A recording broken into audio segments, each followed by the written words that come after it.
વિશ્વાસ કરીને સમય બની સમજાવું છું. હે મારા ભગવાન, આ જેવો કપરો દારો તે આલ્યો છે, આ લાકડા ભેગા કરી ઘેર જઈને પછી રોટલા ટિફિન ખાવાના. ભગવાન, તે નેનપણમાં મારા મા બાપ તો લઈ લીધા અને તારાય સારું ના હવાયું તો એક મારો ભાઈ હતો, એને તે ગોડો બનાવ્યો. આખા ગામમાં રખડે છે, ઘરમાં તો રહેતો નહીં. એને બોધું તોય છૂટી નાહી જાય છે. એકનો એક મારો ભાઈ છે, એમાંય ગોડો.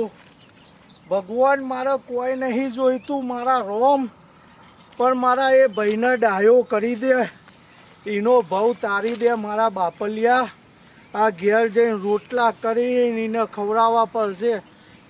તે જેવું દખ આલ્યું છે જીવનમાં, ઘેર જવું પડશે. તારું ચમ ધોરે છે? તમે શું કરો જંગલમાં?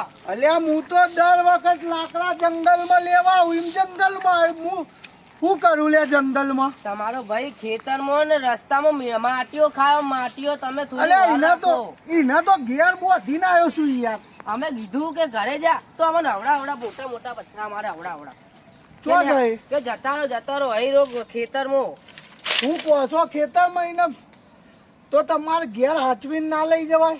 હું આમ પકડવા ગયો ને તો થાપ મારવા આવતો તો મને હું આ ગોડાનું હું કરું? હેરજે ભાઈ, બતાવજે. હેરજે માટી ખાતો તો મુઠ્ઠે આ મુઠ્ઠે ખાતો આઈ રહ્યા ઓલા રે.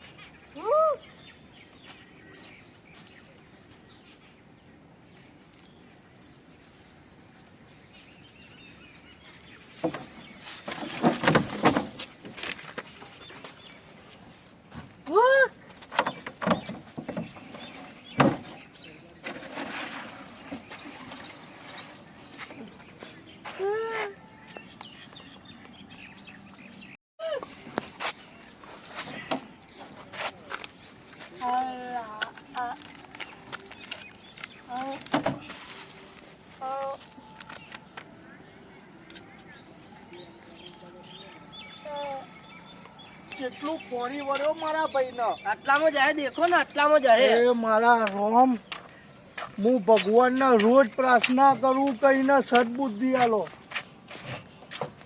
અવાજ આવે. લાલિયા આવ્યો. અરે ભગવાન. એ બેટા, શું કરે છે તું? હે બેટા, તને મેં ઘેર રાખ્યો તો તું નેકરી સમજ્યો. એ મારા રોમ, આવું કરે તું?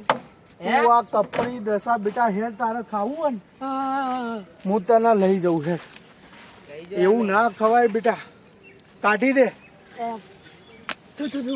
કોનજી, આ એકનો એક મારો ભાઈ છે.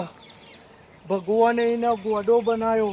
નાનપણથી આવે મારા મા બાપના જ્યાં પછી એને સંભાળવા વાળું હાચવા વાળું કોઈ નતું ભાઈ. અને હું મજૂરી કરતો તો એને ટાઈમ ના આપી શક્યો.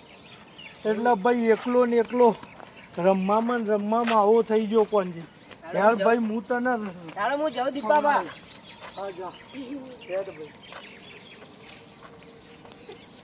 ફેમિલીમાં હું છું તમારો દીપક રાવત અને આ વિડીયોના માધ્યમથી એક મેસેજ આપવા માગીએ કે તમારા ઘરમાં કદાચ આવું મન બુદ્ધિ કે કોઈ ભગવાને કદાચ એને ઓછી બુદ્ધિ આલ્યો અને આવું બાળક હોય તો એટલું જ કહેવામાં આવે છે આ વિડીયોના માધ્યમથી કે એને સાચવો, એની સંભાળ લો. કુદરત દરેકને સદબુદ્ધિ આપે છે, પણ અમુક બાળકો એવા હોય મન બુદ્ધિના તેને કોઈ ધ્યાન રાખતા નહીં તો આવી દશા થાય. એટલે આવા બાળકો ભગવાનનું સ્વરૂપ છે. દરેક વિડીયો ગમ્યો હોય તો લાઈક, શેર ને સબસ્ક્રાઈબ કરજો ને આવા બાળકોને સાચવજો. ગમ્યો હોય તો ના છોકરાની મહેનત આને સફળ બનાવજો. જય માતાજી, જય મેલરીમાં.